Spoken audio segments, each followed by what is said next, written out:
So, you're thinking of going to Canada's Wonderland. I'm going to go over so many different things, so many tips and tricks and tools to use if you want to go and have the best day possible. Things that you need to know about Canada. I'm going to go over the park layout, how to save money during your trip, where to eat at the park, and most of all, what rides to go on first. So stick with me as I give you the full tour of this park and what it has to offer. Welcome to Theme Park Motivation. My name is Rich, this is my family, and we love theme parks.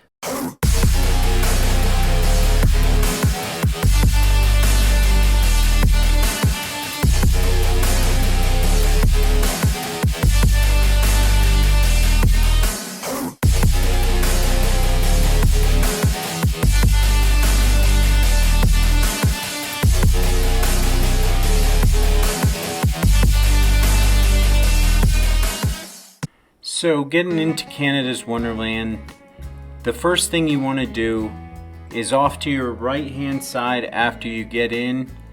You want to stop over and get yourself a Fast Lane Plus. And I know this is very pricey. It is an added expense that nobody wants to pay for. I get it. Trust me. The only scenario in which I see maybe not getting one would be if you're spending multiple days at this park, which is very easy to do. This is a 330-acre park, so it's very big. There are a lot of rides. They have the best flat ride collection of any park in North America. So this park is set up in 9 different sections or areas in the park, and we're going to start off with the medieval fair section of the park. This section is home to 4 different roller coasters, one of them being Leviathan, which is pretty much the best roller coaster in the park if I say so myself. But that being said, they also have Wild Beast and Dragon Fire, which is an old aero looper that's pretty smooth actually. The other coaster they have is the Bat, and that's just a standard Vekoma boomerang coaster. Definitely some great shows in this area of the park. I highly recommend going to this section first. They also have this awesome spinning ride called Wild Nightmares. That thing reminded me of some kind of ride you would see at a carnival. That was pretty cool. I don't see too many of those at many parks. Their drop tower, it's pretty good. I mean, it drops you really quick. The only thing I did not care for about this drop tower was they actually did like a countdown. I did not care for that because it really just ruins the experience, but that's just me. They also offer this awesome ride, Riptide. That thing was incredible. I mean, talk about being totally disoriented after you get off of a ride. That one will do it to you. But moving on, the next section of the park that I want to talk about is Planet Snoopy. And Planet Snoopy has a lot to offer, believe it or not, for kids and adults even. And I've never seen a Cedar Fair park that had as much to do as the Planet Snoopy at Canada's Wonderland. This thing is packed with rides for kids, plus 2 roller coasters in that area. There's the Ghoster Coaster, which is like a nice little wooden coaster. They also have Snoopy's Racing Railway, and this is new for 2023. Pretty cool. So in the Planet Snoopy section of the park, they pretty much have 15 or so rides and 3 roller coasters. Moving on further in the park, you come to Kidsville, which is another small section for children and more kids rides, basically totaling around 30 different rides for small kids, which is a lot of rides. So including Taxi Jam, they also have Silver Streak, which is their other roller coaster for this section.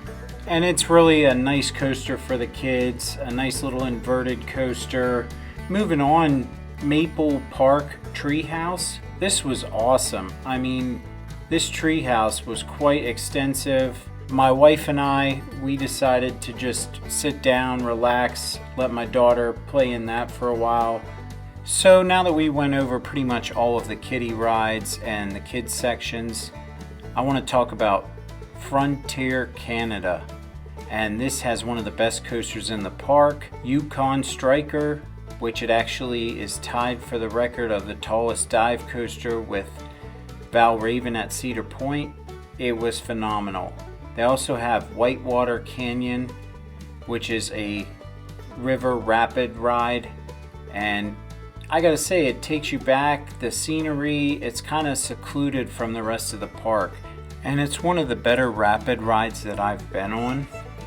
So another awesome flat ride they have is the Tundra Twist, and this thing is a one-of-a-kind, only one in the world kind of ride, and it is phenomenal.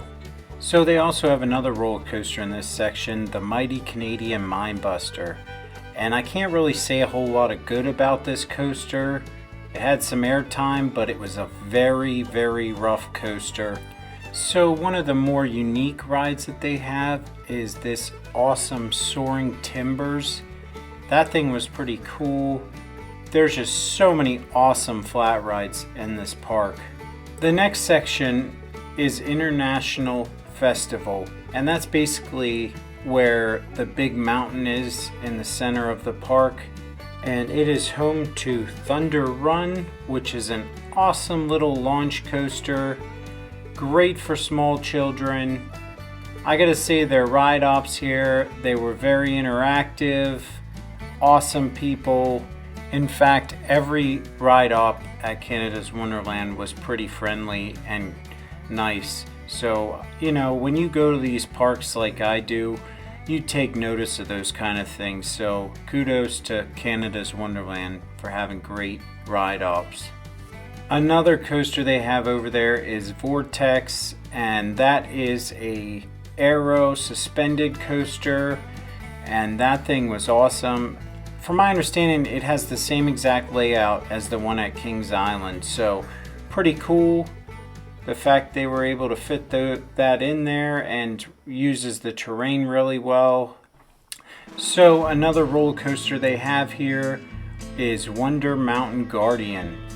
And if I'm not mistaken, please somebody correct me if I'm wrong, but I believe this was built by the park whenever it was manufactured, and it's basically a dark ride. I mean, there's only one little section here that's a roller coaster, and then it's pretty much a outdated shooting dark ride. So you've made it this far in my video here, and if you wouldn't mind hitting that like and subscribing. I got a lot of videos like this. I did a lot of different theme parks, over 25 parks this summer, so we have a lot of content coming out. So our next section of the park is the Action Zone, and this is the section that has the most unique flat rides, ones that you just don't see anywhere. This thing is a Gerstlauer. It's called the Skyhawk, and I gotta say, that thing was awesome. You can actually flip those. Nobody was doing it because it's pretty hard to do, I guess, but if you know what you're doing, you can get them to flip. So before I get too far ahead in this section, I just want to mention that the Lazy Bear Lounge was excellent. They had some awesome food in there. They actually had great views and creme brulee, which was very good. I think we got brisket and mac and cheese, but everything was phenomenal, and I just want to say this is my recommendation, the Lazy Bear Lounge, as far as where to eat at in the park. So moving on, you have the Windseeker, and of course you've got the Slingshot, and both of those rides you see them at pretty much every single Cedar Fair park. And also you have Cyclone, which you see these at a lot of the other parks too in the Cedar Fair chain, but which you do not see very often in any of the Cedar Fair parks would be Sledgehammer. And this is a very unique ride. In fact, it's the only one in the world, and this thing is insane. You want to talk about good old-fashioned ingenuity and just skill, and all you can do is just look at this thing in awe. I mean, it is something else. So you also have two other roller coasters in this section, one being Backlot Stunt Coaster, and that's pretty much just like the one at Kings Island and Kings Dominion. So moving on to the next coaster, Behemoth. This thing's incredible. This thing has probably the most airtime of any hyper coaster I've ever been on. It is my new favorite hyper coaster.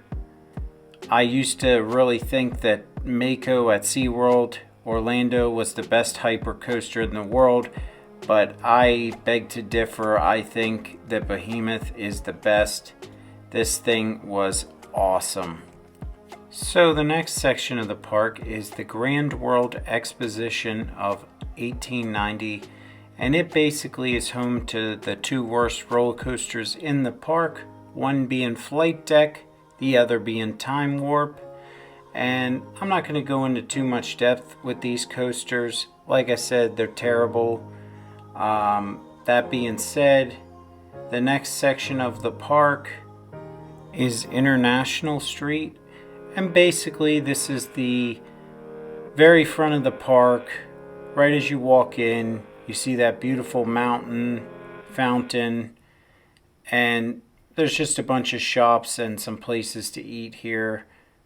But that being said, this is going to conclude the end of my video and my tour of Canada's Wonderland. If you have any questions, don't hesitate to just comment below, and I'm sure I can help you out if I can. And if you liked my video, please give it a like, and don't forget to subscribe. Thanks again.